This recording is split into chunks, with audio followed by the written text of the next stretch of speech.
we'll need your name, phone number, and if you could say, I, so-and-so, give American University consent to use my interview and image in our documentary. Alright. Something to that effect. Alright, I'm Heather Sheila, 410-923-2528, and I give my permission for American University to use my likeness in your documentary. Perfect. Okay. Fire Am I away. getting all echoey under here? No, you're okay. I do. So, tell us about your pail. Oh, alright, well, I'm a Purity Grime village washerwoman. And indeed, this be my own genius invention because it does keep the rain off your head. And then, as we do seem to have a detrimental water in this village, though, no, not on this day. When you flips it over, you can collect the rainwater and then I sells it at premium. It's true, you can use it to wash away your enemies, wash love into your life. But sometimes I forget and then I turns it back over my head and dumps water on me. So. I love that. It's all right though. I mean, I was spending this day trying to start to dry cleaning, but I think I picked the wrong day. It's not hard to dry cleaning day, is it? Aye, not so much. Okay, how long have you been coming to the festival? I was raised in Rebel Grove, but did actually take a 16-year absence, if you can believe it, from Rebel Grove, and did return on this very year. Lovely. What brought you back? I think it's a sense of family, isn't it? I mean, they say it takes a village, and I found I was not raised right, so I was missing the village. So I came back to join the village. What's your best memory from before that got you back here? Oh, God's sake. My best memory. There be so many. I mean, the little things, aren't they? It's first of all, it's just the fun and the joy that you see in the people's faces when they come to Rebel Grove. They're so excited to be here, and they really form a community. I mean, all the people, all the patrons who come in, it's like they look forward to this all year long. And the little ones, they get so excited when they recognise you from the year last. But little things too, like people that I worked with and that I met in little games that we had. I did just miss it so much, and I knew not how much I missed it till I was back. How much work and effort goes into developing your character and getting ready for the festival? Oh, well, a lot goes into it. I mean, we have, we have rehearsals, we have group rehearsals where we're all working together, but also they're very good here about giving you sort of, giving you a lead and putting you in a direction and then letting you really run with it. So a lot of this is just developed on our own, indeed. And many people actually develop the characters over years and years, and the patrons come back to meet them because they have a year's worth of stories to exchange. Is there anything out of your real world life that helps develop this character you have right now? Well, no, I think the thing that has helped me the most is just my own sense of fun.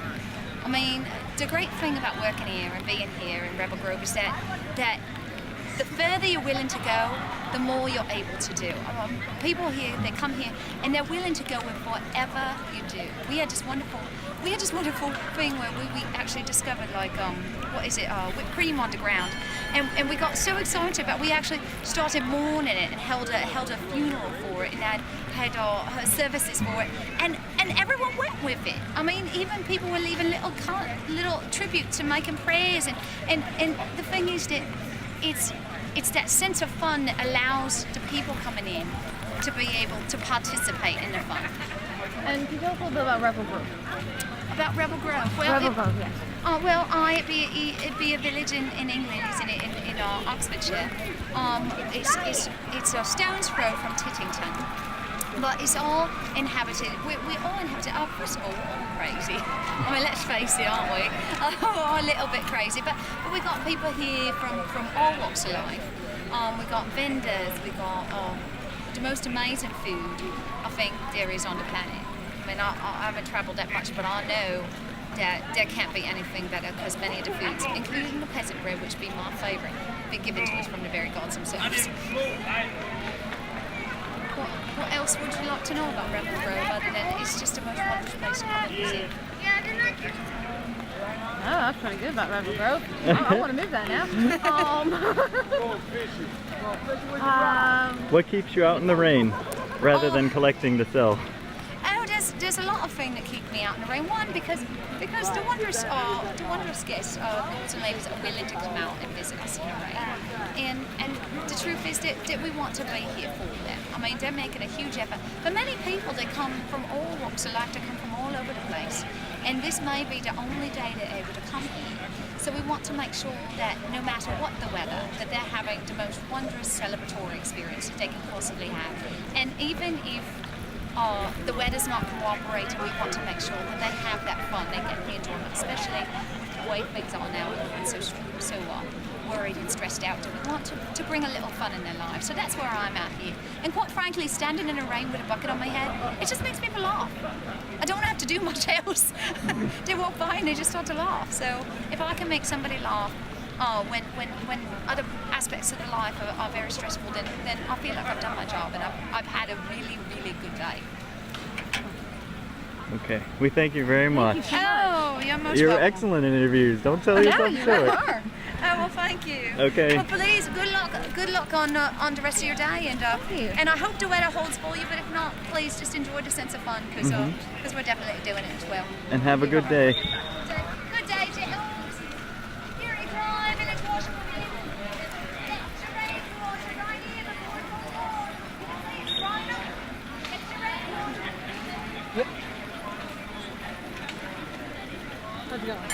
So, can you tell me who you are? My name is Leland Coleman. I am one of the jousters with the Freelancers. On the field, I portray Sir William Howard, the champion of Effingham. And how long have you been jousting? I've been jousting a little over a year. That's it. That's it. How I've long have been you been riding? almost 4 years. I'm sorry, I should have told you this before. You're not going to hear my questions. And Okay. So if you could rephrase my questions with No your problem. answers, that'd be great. Thank you. I've been jousting for a little over a year, and I have been riding for almost 4 years. So, what got you into the sport of jousting? I was actually a member of the Tennessee Renaissance Festival cast, and the roles I played there put me in a position where I was calling a joust, where I was up there on the dais, being one of the people interacting with the jousters. A couple of years after doing that, I met Roy Cox, who began training me how to ride and just kept teaching me more and more lessons. Eventually, I began marshalling from horseback, where I was wearing light armor, and I was on the field doing a lot of the spoken lines and interacting with the crowd like I had been on the dais, but now doing it from horseback. And then he just began asking me to fill in here, fill in there, and next thing I know, he was hitting me with a lance. So I maintain I was tricked. So, what beating on your body? Jousting is just, it's a very entertaining sport. It's old, it's historical, and I very much am a fan of history. And I've always, even as a child, liked the history and the story of the martial combat. It takes some skill to go out there and hit someone in a fair fight. Anyone can jump anyone, but to go out and do something with honor, that's a little bit above the cut. Now, what is it? What's your favorite part of jousting? My favorite part? Yeah. I don't know. I like it all. Just the feeling you get when you're doing a good job, and the fact that you know that you're entertaining 3,000 people at a show. That's just a good feeling, knowing that you're helping someone else experience a dream that you yourself had growing up. How about your least favorite part? The bruises. The breaks. Have you had a lot of accidents? No. I've been very fortunate. Just some mostly bruises and one little minor break. That's about it. What'd you break? My thumb. Broke my thumb. Actually, it was in my first tournament last year, the second pass of the first round. My lance locked. My opponent stayed in the horse. The lance didn't break. My hand just rammed into the metal van plate and broke my thumb. But it's even with the bruises and the breaks, it's still worth doing. Oh yeah, I finished the tournament. I did the other 8 rounds. You suck it up and keep going. So you're telling me here that the jousting here is an actual sport. It's not something that the fair puts on. Correct. The jousting is an actual sport, truly competitive. We are actually trying to hit the other person. We are trying to knock the other person off of the horse. Do you just do the jousting here? We joust here, we joust in Tennessee, a couple of fairs in Florida, sometimes Ohio, Kentucky. It just really depends on the contracts that we get during the year. And is jousting pretty much primarily what you find at Renaissance fairs, or would you actually find like a jousting tournament? Sometimes you'll find real jousting, sometimes you'll find theatrical jousting. And different fairs have their own idea of what they want for it. And what we do is actual, real, non-staged jousting. Everything you see out there on our field, every part of our show is real. None of it is pre-planned, none of it is choreographed. So then the fair doesn't decide that the Green Knight will win this year? No one decides who wins. The person with the most points, the most broken lances, the most broken tips, who stays on the horse is the one who wins. And do you guys have an actual competition throughout the year with each other? Throughout the year, it's mostly just personal competition between each other. No score or anything is kept other than on the field. But here at the Maryland Festival and in the Tennessee Festival, the opening weeks lead up to a final grand tournament where we have knights come in from all over and where we have a true jousting tournament. So the last day of fair then, you guys are really going at it, trying to knock each other off the horses. Actually, it's the last 2 days of fair that we are doing that. We actually begin, we have 9 rounds of the tournament. We do 1 round on Friday night so that we only have to get the other 8 in, 4 on Saturday, 4 on Sunday. But those last 2 days of the festival, everything you see is all jousting. There's nothing else going on in the show other than actual lance passes. And is it just you guys here, or do other jousters come in from around the country? Other jousters come in.